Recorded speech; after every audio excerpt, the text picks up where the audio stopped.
Your needle is the lifeline of your machine. So it is the first thing I change when I start to have any little hiccups when I'm sewing. Doesn't matter if I have a very basic machine or the most expensive machine.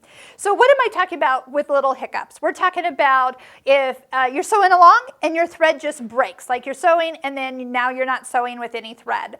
If you get any stitches that have little loops kind of on top of the fabric, like it didn't get all the way flat and a nice tight seam was created. Or maybe you've even started skipping stitches. So where a zigzag should have zigged and zagged, you only get the actual side of the zigzag. It missed the right side or it missed the left side.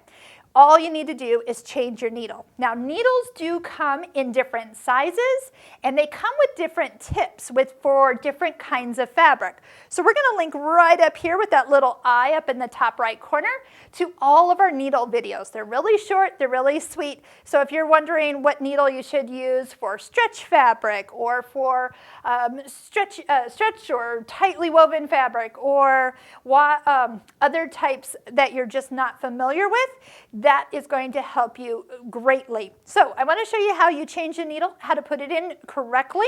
So I'm going to unthread the needle, and just to give myself a little bit more room, you can lower the presser foot. Now notice I have a piece of fabric in there, so if you ever loosen the needle and don't catch it so it doesn't drop into the down in the bobbin area, that's one way to do it. You can take your screwdriver or your fingers, depending on what works best for you, and loosen up the screw on the side.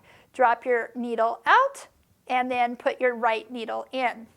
So bigger needles for thicker fabrics, smaller needles make smaller holes for thinner fabrics, but all needles have a flat side on the back. So if you find the flat side, I like to hold it with my finger and put my needle down in the foot and then bring it all the way up. Now, you need to make sure that needle goes all the way to the highest position. So you can kind of see it at the top as it's kind of peeking through where it has that stopper. Make sure it goes all the way up and then tighten it with your fingers. I don't want you to over tighten it with the screwdriver. I mean, you can give it a nice little extra tighten, but don't over crank this.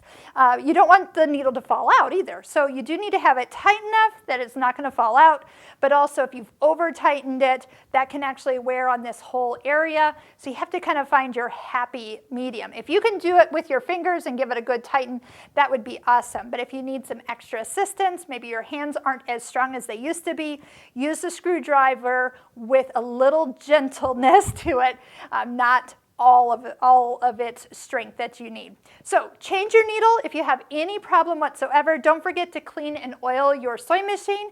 If you have problems, remember your local sewing machine store would be happy to help you.